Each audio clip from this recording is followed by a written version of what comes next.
right, so welcome back in the Money Players podcast. Nick Tammaro here. Jonathan and I have changed seats. We're actually each in the same seat we were in before, but we have changed spots on the broadcast, which means that I'm in the captain's chair now for the Santa Anita Pick 6 that is going to begin in race number 6, another 11 race card out west. And, you know, Jonathan, before we get into it, I have to admit, and I do handicap these races daily, the racing at Santa Anita, for the most part on the weekends, has been very, very good. Big fields, competitive racing. There was a Sunday a few weeks ago that I think had 5, 10-plus horse fields. And this sequence looks like a lot of fun, even with the small-ish field in the stake. Yeah, you know what, though? I'm not bothered by small fields and stakes with good horses, right? I like, as long as they're competitive. It can only be annoying to a certain extent when it's a small field with a 1-9 shot. But I've got no problem with small fields with 3 or 4 horses in between, 6-5 and 5-1. I think those are fun, competitive races to play. I totally agree. Well, the first leg of this pick 6 comes in race number 6, 5:34 Eastern time, 6 furlongs on the main track. One of these restricted optional claiming starter allowance events, obviously restricted to horses that were based in Northern California since January 1st, 2024. Where did you land to get this thing started? Well, I certainly don't want to talk anyone out of playing sequences, but I will say this, the good news about what I'm about to say is there is a pick 5 you could play right after it.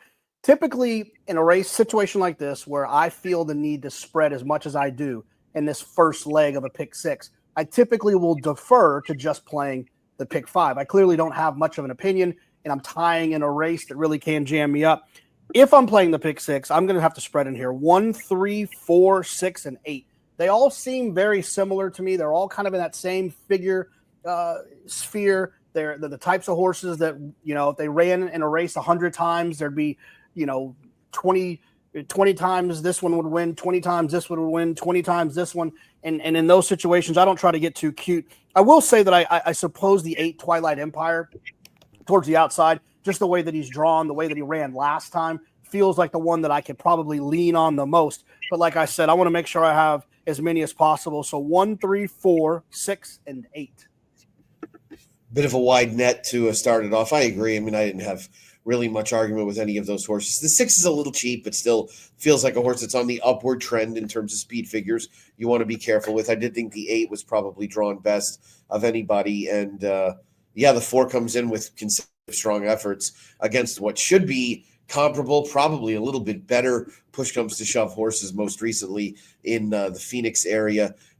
Does look on the Timeform US pace projector as if the 6 and 7 should be battling it out early.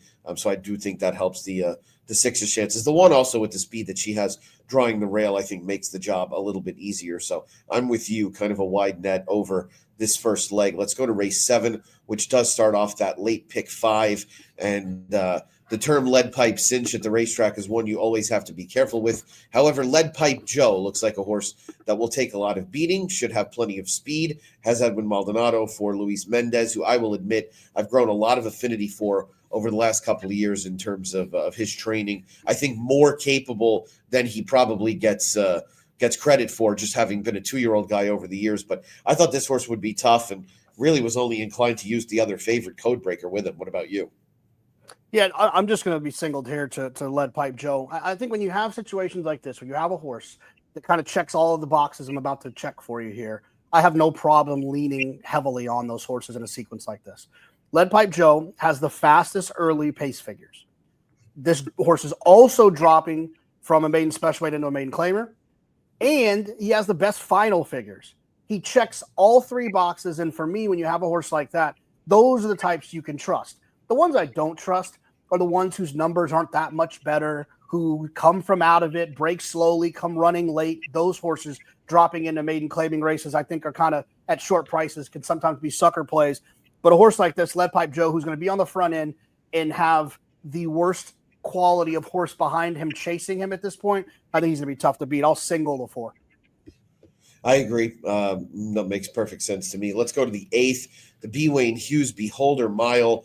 At 1 mile, obviously on the main track. This brings grade 1 horses together and pretty intriguing group. I mean, obviously, it's unfortunate to not have Copian in it, who would have made it that much more of an interesting race given how well she's run in her last 2 starts. But you've got graded stakes winners, Alphabella, Tarifa, Cavalieri, who comes in off a win in the La Cagnotta, Hoosier Philly, who's a graded stake winner as a 2-year-old, and Ricci, who's a graded stake winner as well. So really terrific group. How did you separate them?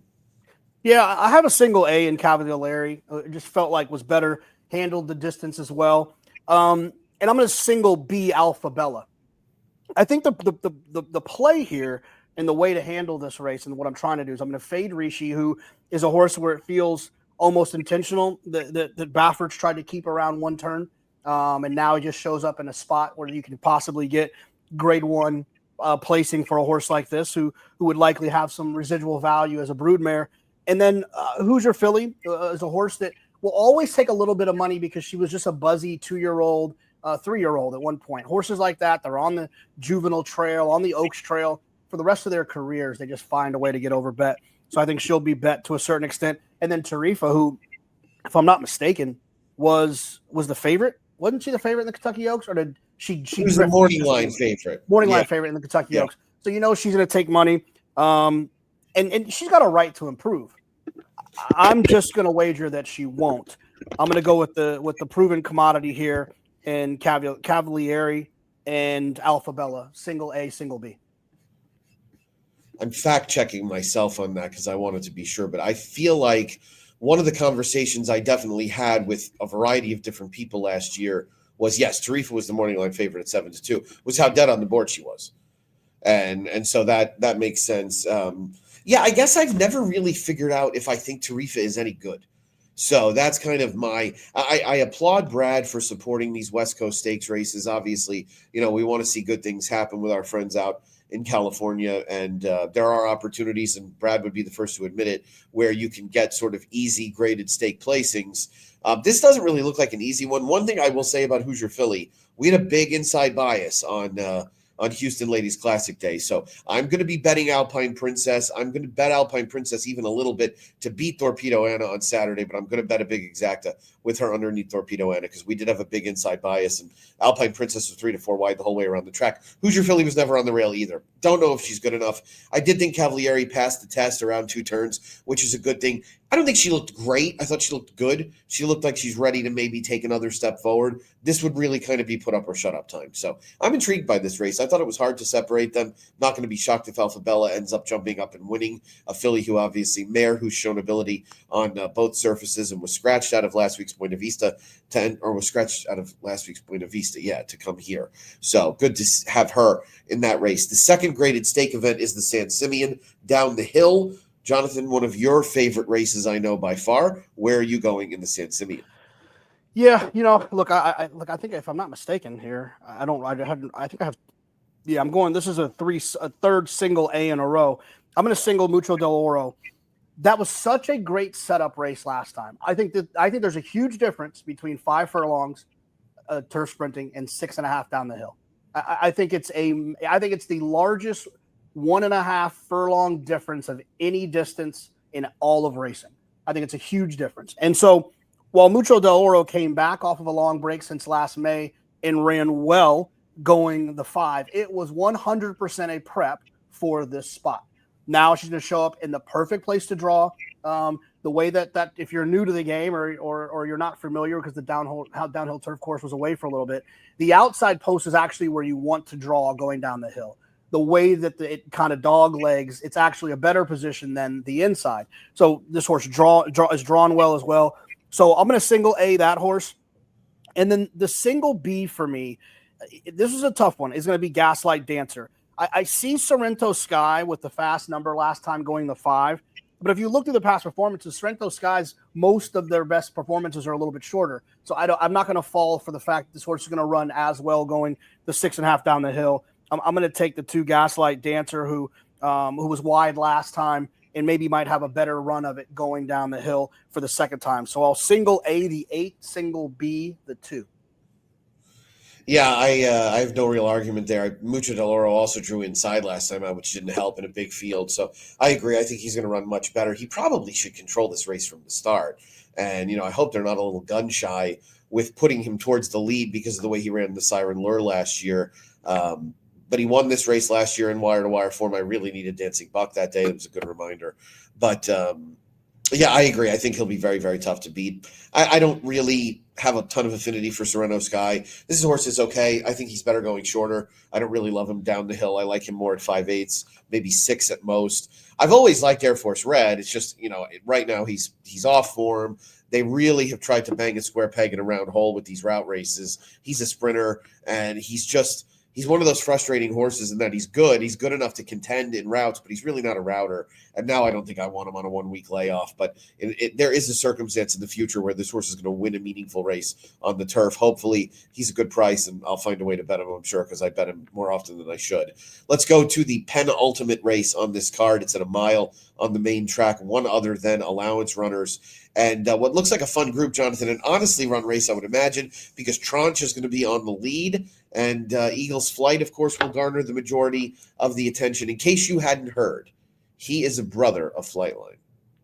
Yeah, a Curlin brother. Flightline obviously was a Tappet, a Curlin brother. So you'd like to think this one can run a little bit and has shown a little bit of talent. So, but not enough for me to lean on. It'll be a 7. I'll use the 7 Eagles Flight, but I have to use the 8 Santa Anita towards the outside as well, who ran extremely well for Mark Glatt. It comes in off of back-to-back lifetime efforts, right? That first race, December 27th, the day after opening day, runs a lifetime best, then comes back, runs another lifetime best, is obviously trending in the right direction, in good form, drawn well outside of the main competition in Eagles Flight. So I'll use those 2 as A's, and then I wanted to use the horse down to the inside, the 1 as a B horse, one that just felt like could come running late, pick up some pieces. If those 2 happen to ding-dong a little too hard at the top of the stretch, possibly at a big price, the 1 could come running them down. Yeah, it's funny you bring that up. We obviously did not talk about this before, but the 1 is kind of my long shot play in here. 2 straight races where the horse climbed early with Bug Boys on board, now gets a journeyman. And it just might be one of those things where this horse needs to be under more confident hands. Perhaps he needs to be allowed to show more speed, which wouldn't break my heart at all. And if they want to let him race more forwardly, I think that would be fine. I think the speed is very suspect because I don't think Tranche is likely to get to 2 turns. And there's really nobody else who's going to be forwardly placed that scares me all that much outside of Santa Anita, who you brought up. So I'm not convinced Eagles Flight wants to go 2 turns. I mean, a lot of times one of the most erroneous things you can do is assume a horse is going to want to do something because of what their clearly much more talented sibling did. And he looked like a more complete horse sprinting to me on debut than he did unable to run down Miramati last time out. Let's go to the nightcap. It is a turf sprint once again, going 6 furlongs on the turf course. And even though he elevated his game in a dirt start since then, the rail runner Lonesome Stew is going to be really hard to beat here. Yeah, you got to like that turf sprint 3 races back. And while I'm not crazy about the performance last time, it at least signifies the horse is in good form. And if he can, if I know the horse is in good form, and I know he's got a turf race that's good enough to be dominant in this group, I suppose you have to assume that that's going to happen here. At a short price, though, I wanted to make sure I used another one as well, the 11 Double Jab, who has just kind of been dancing around these higher 80 turf sprint figures. And for whatever reason, if the favorite doesn't show up, I think you'll probably end up getting some sneaky good value on the 10 Double Jab. I don't love the 10, but I like them more than others in this group. And I don't really love anything else in this group, which is why I just kind of defaulted to using the 1, because he feels trustworthy, especially from that inside post where you know the rider is going to just send away from there. There's no reason to take back, get in behind horses and find trouble for a horse that's 3-2 on the morning line. Sometimes that inside draw can force the hand of the rider, which makes me feel confident that I'm not going to get an over thought out ride from someone trying to be too cute. Totally agree. Yeah, I thought Double Jab was the clear alternative. They were aggressive with him last time out. I'm hopeful at the outside draw now, as you mentioned, with him being on the rail last time, leads to a more stock and pounce type trip, because that will definitely help his chances a great deal. Well, that is a look at the Santa Anita Pick 6 for Saturday afternoon. Big thank you to our friends at First Racing for their sponsorship and partnership over the years at the In the Money Media Network.